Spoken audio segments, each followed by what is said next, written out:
When you're thinking of SEO, there's a few points to take in mind as well. So always remember that there's going to be multiple points of view, what's good for SEO, what's not good. So this is always constantly being debated. And of course that Google and other search engines will never really let you know what they actually use to calculate rank. So the Google algorithm is apparently over 2 million lines of code and constantly growing and expanding, and they're also constantly updating and tweaking that algorithm. So it's all constantly changing, and the best way and the best practice when it comes to SEO is to just do things that are common sense. Don't try to cheat, and just do things that make sense from a user point of view, that this is actually content and this is a website that provides some value to the user, and it's going to be something that the user wants to see when they type in a particular set of keywords. And this is really the best way and simplest way to look at it and think about it.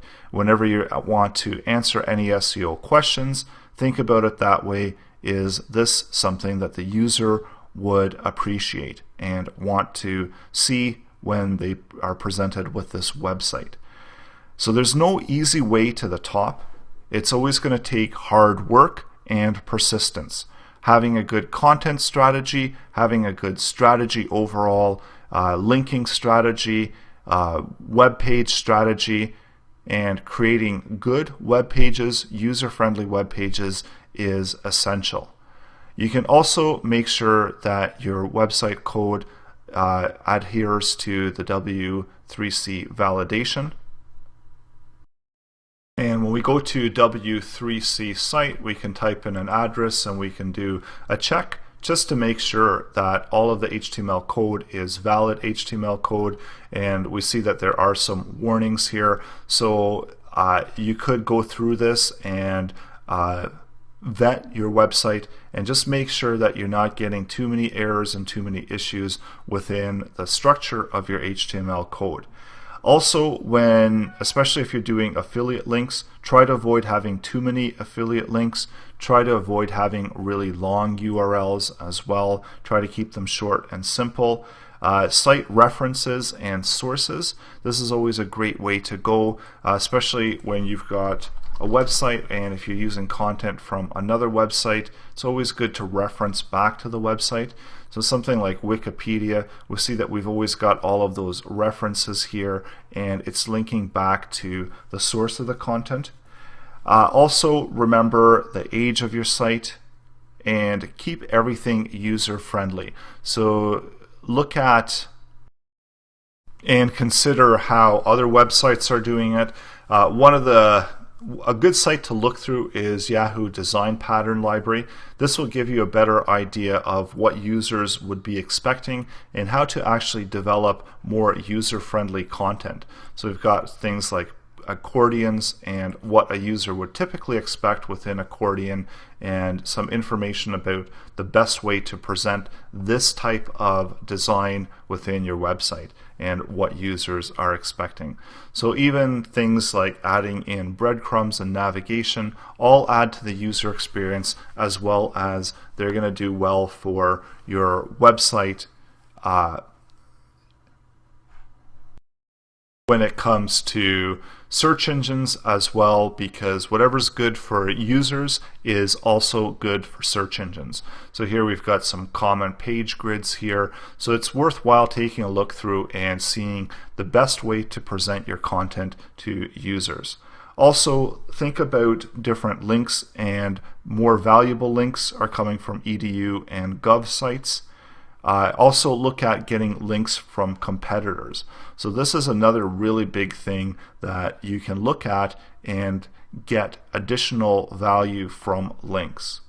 So in addition to all of these, look at things like how you're breaking out content, use bulleted lists, numbered lists, page age as well.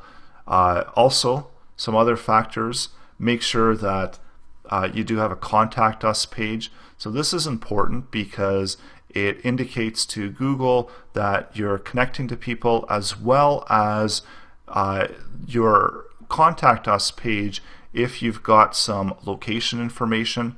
This will help with Google search when you're looking for a particular company. So just going over here, so these are common, adding a contact us page. Make sure that you don't have too many links going outside of your site. Try to keep your visitors within your site. Think site structure when you're developing your website. Make sure that you have a fair number of pages. Also consider freshness of content. Server uptime is important, as well as server location. So where you're actually hosting your web pages.